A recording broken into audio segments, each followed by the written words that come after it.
لەگەڵەوەیش کە ئەم قورئانە پیرۆزە بەو شێوەیە هاتە پێشەوە، ئەوانەی کە لە ناهەقا دەسەڵاتیان گرتبووە دەست ممکن نەبوو پێی ڕازی بن. ئەوانەی دید و تێڕوانینێکی لێڵ بەرچاوی گرتبوون ممکن نەبوو وەکو خۆی بیبینن.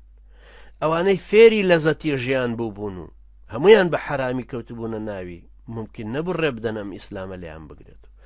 ئەوانەی جەردە و دزی کۆمەڵگەکە بوون ممکن نەبوو ڕێبدەن ئەم ئیسلامە تێبێ کۆمەڵگەکەیان پاکش کاتەوە.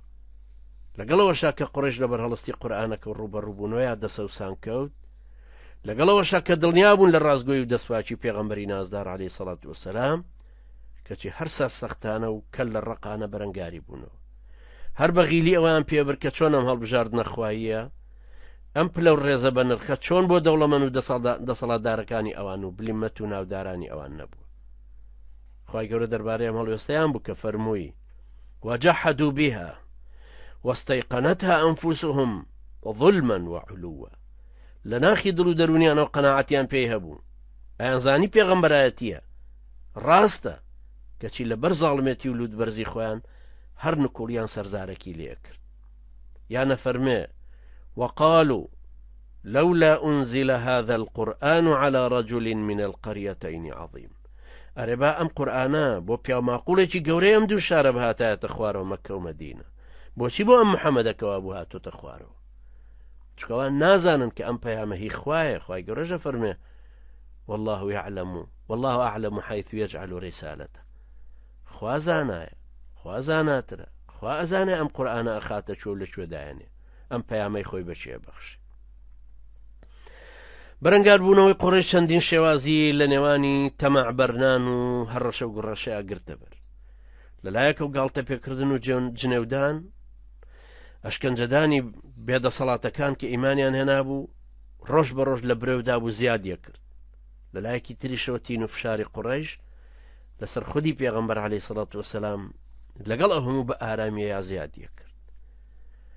مسلمانانی دەوروبەریشی مستەضعەفانە ئەوەستان و نەیانەتوانی هیچ بکەن، بەڵام خۆگری و دلێری و نەبەزیەکەی پێغەمبەر عەلەیهی سەڵات وسەلام بۆ هەمویانە بووە زادی یەقین و گیانی ورە بەرزی.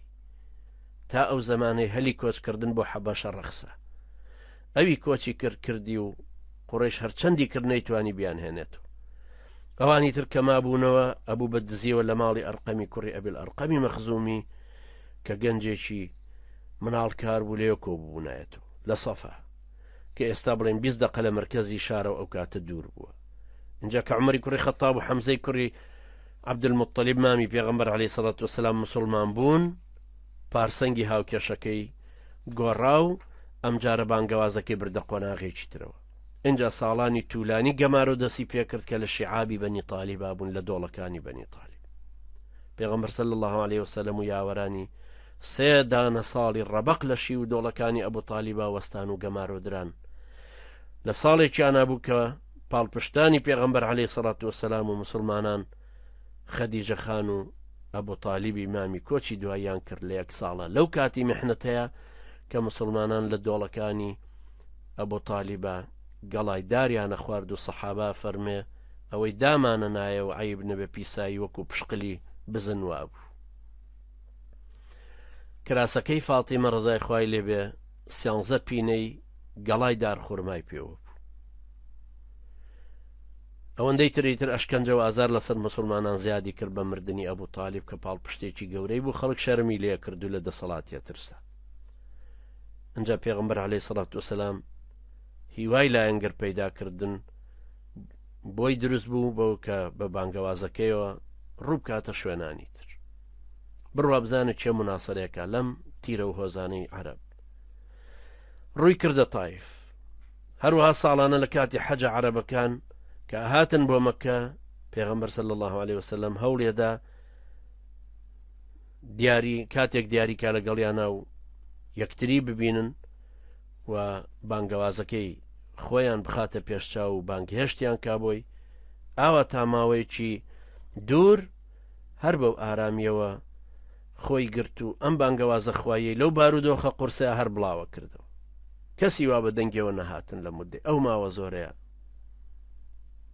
لەو ئان و ساتانەیە بوو لە ئاخر و ئۆخری ڕۆژانی پڕچۆرەوەری مەکەیە بوو کە ئەوەندەی تر خوای گەورە ڕێزی لێنا بەوەی بانگهێشتی کرد بۆ ئاسمان بۆ ئیسرا و میعراج تا نیشانەی گەورەی خۆی و بەڵگەی پێغەمبەرێتیەکەی زیاتر لە دڵە جێگیر کات و ڕێز و پلە و پای لای خۆی نیشاندا تا ئارامی زیاتری پێ ببەخشێ تا شەحنی کاتەوە بە قووەتری کاوتین و تەوژمێکی تری بداتەوە بەر و دیسان ئەویش مسلمانانی تر وەرە بەرز کاتەوە و پش و درێژ و بە ئارامیان کە تا بەو هیوای بەردەوام بن کاری ئەم بانگەوازە هەڵگرن و ڕۆژانە کاری بۆ بکەن تا خوای پەروەردگار ئەیانکا بە ئەداتی قەدەری خۆی و ئەو ئامانجیان پێدێنێتە دی کە خوای گەورە خۆی ڕەسمی کرد